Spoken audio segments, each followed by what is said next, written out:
Alright, attempt number 3 at recording this video. This one is going to be about the idea of environmental storytelling through the lens of level design and interactivity, and how we can make environmental storytelling engage with the interactive side of the game a little more. We generally know what environmental storytelling is. You probably have a list of games in your mind that spring to mind when you think about what it is. For me, it's stuff like BioShock, Gone Home, What Remains of Edith Finch. These are games where the environments are all quite rich and vivid. A lot of work is put into them to make them convey story to the player through the environment and from what you see, as opposed to loads of exposition with dialogue and audio logs and all that kind of stuff. Often it's used in combination with those things to tell even more story and kind of do it in a richer, more kind of multi-layered way.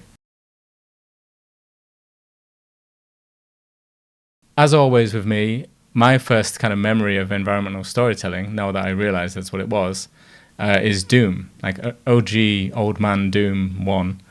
The very first thing you see in the very first level of Doom is a weird kind of red mangled corpse of a Marine in front of you.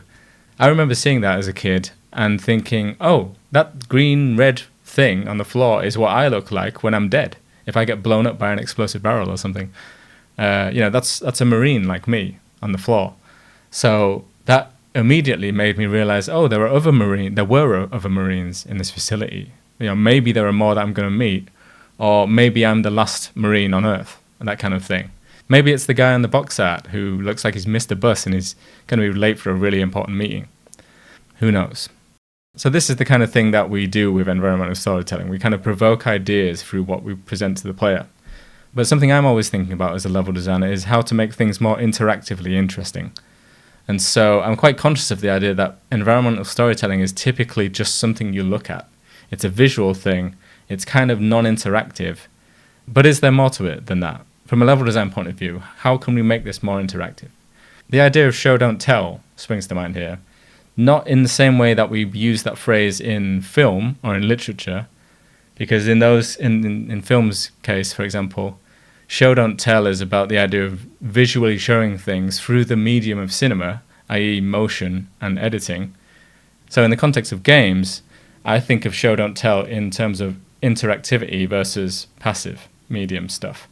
Are we showing through the interactive experience through the game rather than just telling it to the player by visually showing them stuff, or just talking about it, in dialogue or whatever. So, with that in mind, here are 3 examples of me thinking about this in the context of Dishonored 2 and the Dust District, which is the level I worked on. 2 of these examples are really small things, to be honest, but I've thought it'd be worth talking about just to highlight the nuance of what I'm talking about, even if it's a small thing. And one of them is a bigger example, which you'll see, involved more people in the team and that kind of thing. So, example number 1 is that near the start of the level, we're trying to establish the story of this district, which is that the whole place is being kind of ravaged by dust storms and environmental problems that have been caused by the Duke just working the mines too hard and just ruining the things. And so we have this building near the start that you have to kind of traverse through after you've got past the first bunch of guards and stuff. We used a load of reference from a real life place that I can't remember the name of. I'll put it up on screen. For me, when I was working with Christophe Lefort, the level architect on this area, one thing I really wanted to stress was the idea that the dunes of sand or the dust should be used in such a way that they change the way you navigate through the environment. Originally, I wanted it so that there's a big main room with 2 floors, and the floors kind of falling through and stuff, so it's a 2-floored room. I wanted it so there was a huge dune of sand that would enable you to basically walk up to the 2nd floor almost, just to make it really clear how this room has been transformed by the story of the district, which is the dust storms. In the end, we didn't go for that particular idea because Christophe had this really nice idea for like a room with all these shutters blowing open, and it wouldn't make sense for a huge dune of sand to be in this room that has the windows all open and stuff. But what we did keep, and it's a really small thing, like I said, in the doorway to this room, I said, can we just make it so that there's a big sand dune that almost blocks the doorway and forces you to crouch in order to squeeze through the hole in the doorway. So at the very least, again, the story of the district has changed the way that you navigate through the room. And so that was my first little, really small example that I was quite kind of specific about, like, please, can we do this so that it feels interactive? And it's not just something that you just look at from the other side of the room. Number 2 is getting inside the dust shield. One of the first things I thought about when thinking about the whole layout, the overall layout of the level, was, what kind of borders to the level can we come up with that don't feel really fake and artificial? And so one of them was like, okay, what if one of them is like a really sheer drop, steep drop, which you obviously can't kind of survive? And then what if another one is a blocked street with the big kind of wooden barricades that we have?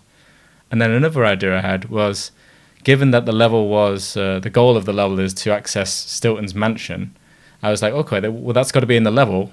What if one side of this mansion, or the dust shield that protects this mansion, was one of the edges of the level? And so you're kind of brushing up against the dust shield as you traverse that edge of the level.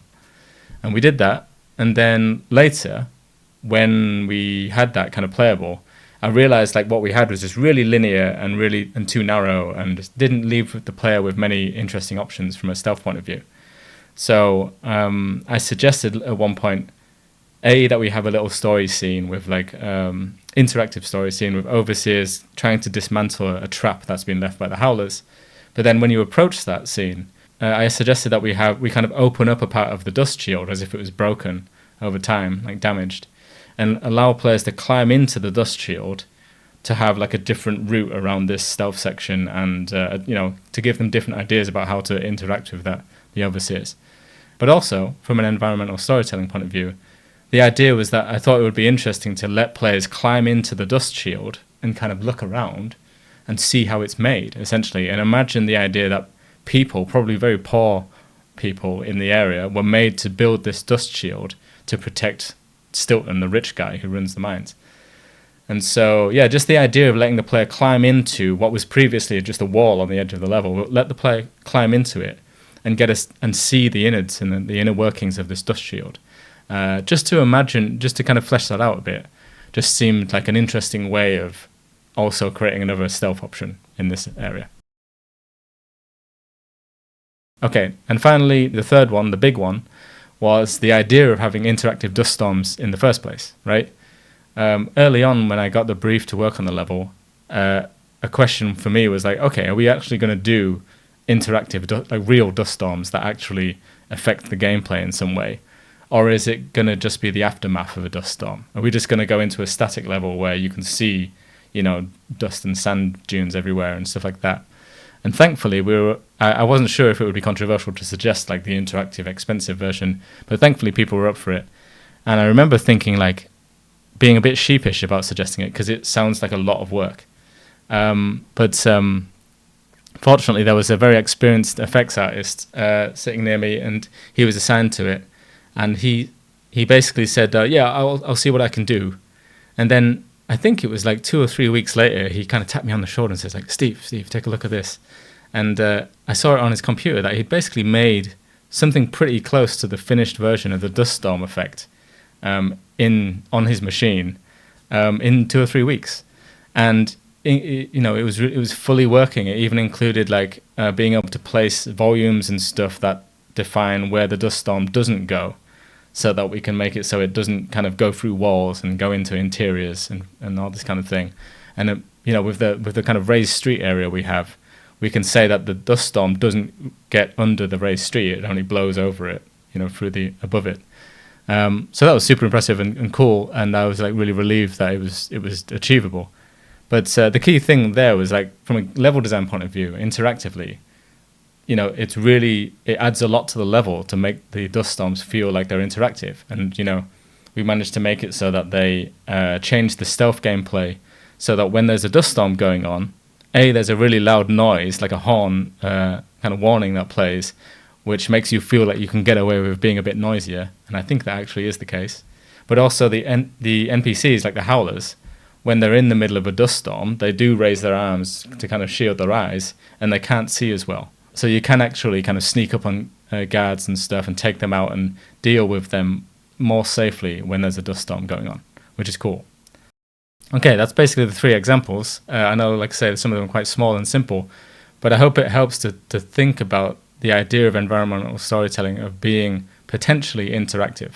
Not necessarily interactive in the sense of like it changing depending on what you do, but the idea that environmental storytelling can be something that changes the way you play the game in some way. You know, whether it changes the way you squeeze through a door, whether it changes the stealth gameplay entirely, that kind of thing. Like I say, as level designers, we're always trying to think of ways to make things more interactively interesting. Okay, I hope that's useful. I hope I haven't missed anything out and I can actually use this take. We'll see. But thanks for watching and take it easy. See ya.